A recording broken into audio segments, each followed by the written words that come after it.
Play TV.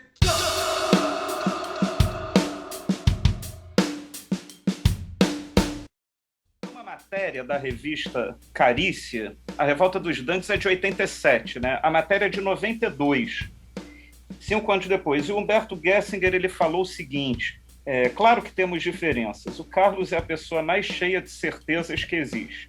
Já o Augusto é um monte de incertezas. Dessa tensão é que sai o som dos engenheiros.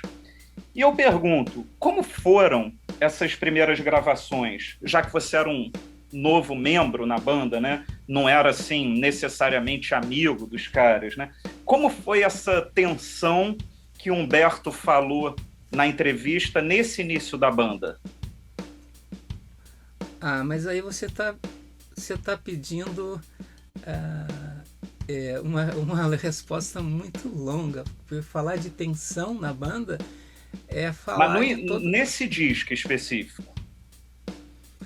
Olha, no Revolta dos Dandes, na prática, eu era o guitarrista que tocava com Ney Lisboa. Eu usava os mesmos instrumentos, mesmos equipamentos, apenas com algumas convicções, né? Que eu já estava, inclusive, tentando colocar em prática ainda naquela gravação do Carecas da Jamaica. Uma convicção assim, muito radical de não usar muito, como a gente falava, muitas perfumarias, né, que os estúdios ofereciam, né, porque os estúdios tinham esse efeito de canto de sereia, com tantas possibilidades tecnológicas e tal. E isso às vezes ofuscava ou prejudicava assim, a identidade sonora de um trabalho, né? Quanto mais coisas se coloca, quanto mais instrumentos se coloca, menos cada instrumento, ou cada vocal, ou cada tem magnitude, né? Então, menos é mais, é uma expressão que era muito comum. Então, o que aconteceu é que quando eu entrei, nós tivemos um mês, ou nem isso, para ensaiar, porque já estavam marcadas as datas de gravação em São Paulo, no estúdio da RCA, lá na rua Dona Veridiana. E um mês, o Carlos e o Humberto já vinham ensaiando baixo e bateria. O Humberto estava aprendendo a tocar baixo, e eu estava morando no Rio, então eu tive que antecipar uma mudança que eu já tinha em mente de retornar a Porto Alegre e para ensaiar. E chegando lá, eu fiquei sabendo que eu não seria uma segunda guitarra na banda como eu imaginava. Eu não sabia que tinha saído o baixista Marcelo Pitts. Fiquei sabendo no primeiro ensaio. Mas então, aí começamos a tocar e era um trio e eu ia fazendo aquilo que estava ao meu alcance fazer, né? Pegando assim, foram se construindo ao longo daqueles ensaios as ideias para gravação no disco. Acho que entrou uma interferência aí Ficou na meio câmera. psicodélico agora. Quer aproveitar isso? Ou senão eu... Não sei se vai parar. Como eu estava falando, a gente, ao longo daqueles ensaios, a gente foi construindo as ideias, né, para gravação. Em São Paulo, assim é que tá. Foi por um lado, eu me sentia assim a vontade de gravar em estúdio. O estúdio não era uma coisa estranha para mim, né? E até em São Paulo, eu não conhecia aquele estúdio da RCA, mas as pessoas estranharam a minha presença.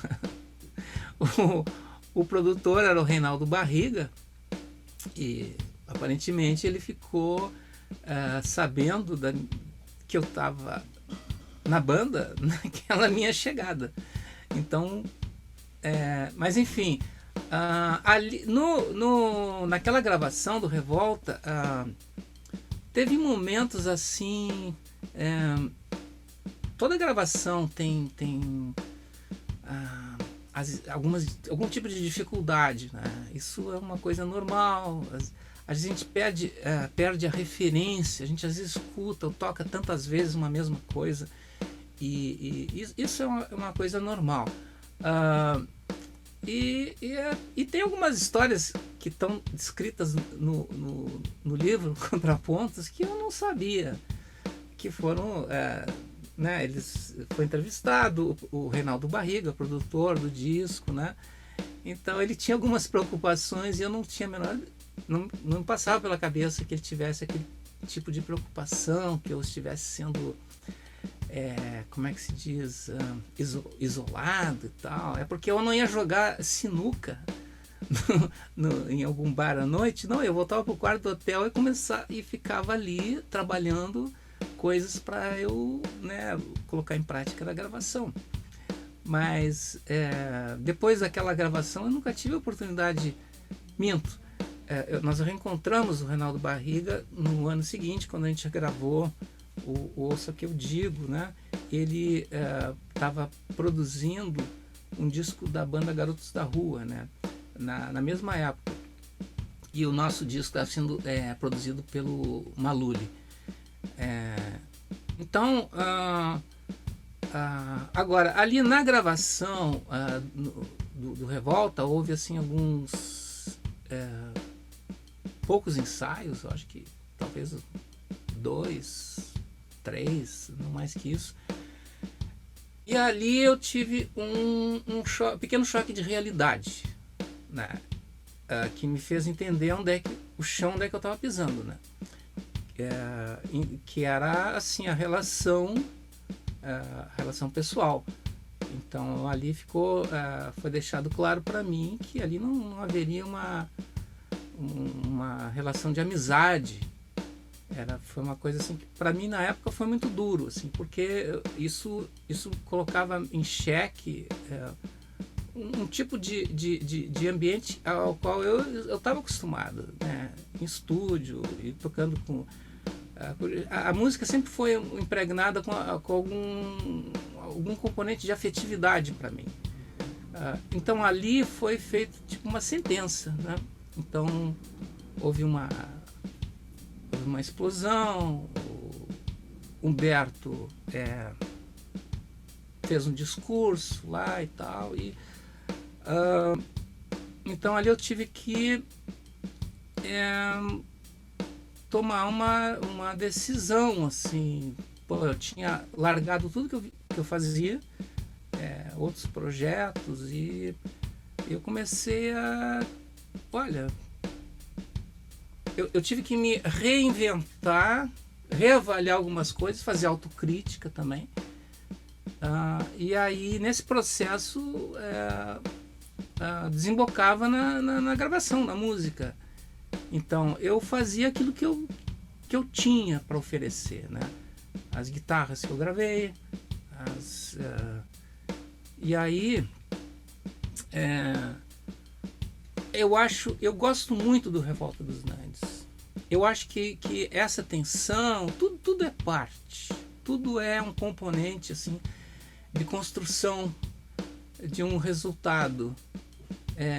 Eu acho que tudo isso, durante toda a minha presença na banda sempre houve uma tensão que pessoalmente não me agradava, né? Eu achava que era assim desnecessário, era improdutivo, mas havia uma coisa maior que era assim a convicção de fazer música. E eu falo fazer música porque na época, se eu falasse esses termos, fazer música, ia soar muito assim, não, nós não fazemos música, nós somos do it yourself, a gente não nós não somos artistas, quando é tudo discurso, né? E eu me lembro que nas primeiras conversas com o Carlos Maus, com quem eu conversava, né? Humberto não conversava muito, eu dizia o seguinte: olha, na época existia a revista Bis, né? E a revista Bis tinha aqueles artigos, críticas, falando, e a última novidade do bairro não sei quem, de Liverpool, né? A última das últimas, porque todo o resto do cenário pop já era dominado pelo menos. Aí eu penso, muita gente escrevendo ali de jeitos, de trejeitos, de rostos, de pistas dançantes, e não falavam de música. Não falavam, talvez por desconhecimento, talvez. Eu já li artigos em que a pessoa confundia um baixo com um baixo elétrico com uma guitarra elétrica. Era assim uma coisa. Mas enfim. Então eu me lembro de ter comentado isso, que olha, no fundo, no final das contas, é música. Você pode botar o rótulo que quiser, pode botar a pose que quiser, dar o discurso, fizer o discurso que fizer. O resultado vai ser som, e isso é que vai ficar. Porque todos nós vamos envelhecer, o tempo vai passar, os contextos vão passar, mas vai ficar a música, porque a música está gravada, os shows foram gravados, então isso é o que fica. Então então isso é uma coisa que eu coloquei na época e que causou até um pequeno estranhamento, assim, porque eu acho que para muita gente era mais importante dar uma entrevista para Bis do que fazer música, fazer um som. Aí evitava-se muito assim essas expressões como música, como sendo uma coisa elitista de um tipo de gente, tipo assim, a MPB com seus anéis nos dedos, olhando para os seus umbigos, todo um discurso assim de diferenciação, uma excelente estratégia publicitária. O segredo da publicidade olha aí, ó, a psicodelia, é a diferenciação.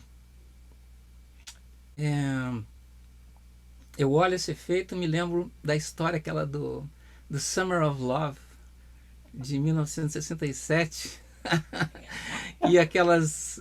É uma história que volta e meia a gente vem à tona, né? Aqueles efeitos de empurrar com a barriga o rolo da máquina gravadora para dar um efeito de flange, botar a fita ao contrário, né? Olha aí o psicodelismo. Mas eu vou retornar ao não psicodelismo, então.